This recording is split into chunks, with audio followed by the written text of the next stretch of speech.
Well, this is the innards of the little Soundesign 8-track. It's a 13-volt mechanism, so it's probably the same one that you had in your car at one time. Those of you old enough to remember, I know I am. It's a little DC motor, like an outsized cassette motor really, that's all they are. And some of the Swisher ones were driven by a synchronous or a shaded pole motor.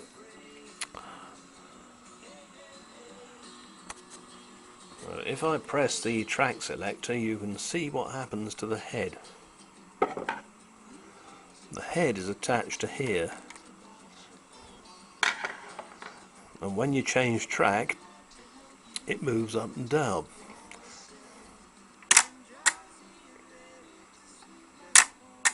See, each time it's dropping a bit. It's come back up again now, of course, because I've gone right through the sequence. But what you do, whether the tape does it itself with its alloy strip, or whether you do it by pushing the button, is to energise a solenoid down there, and that pulls in this steel armature, and there's a catch on this wheel that whacks it, and it engages this ratchet here, and that is what moves the head.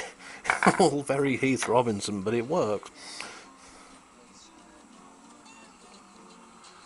The blue wires go to the little lamps and show you what track you're playing.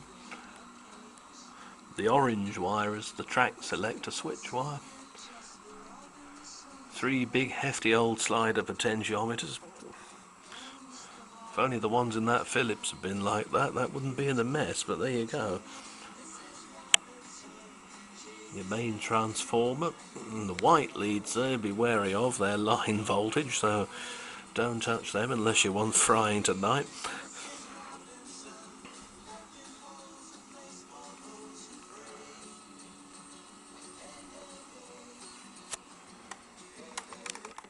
Whoops, try and pull this tape out, it's very, very stiff. Now it's out, you can see the playhead. It's similar in style to the ones in reel-to-reel machines. About that sort of a size. And beside it are the electrodes that do the track switching. 8-track tapes are made on an endless loop.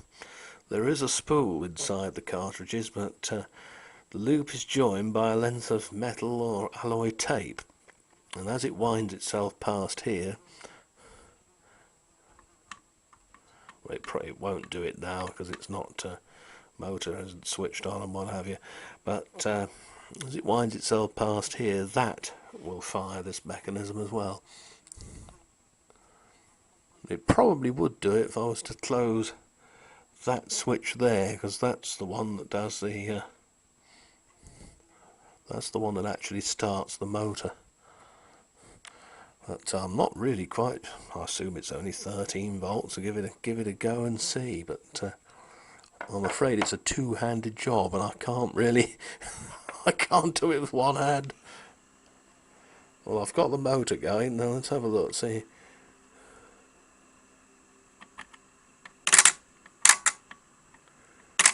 There you are, and you can actually see the head move.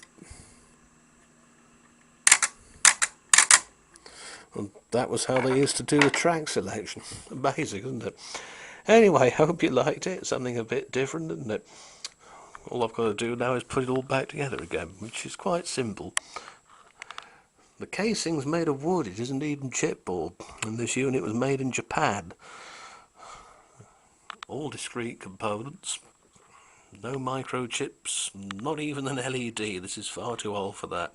Anyway, see you next time.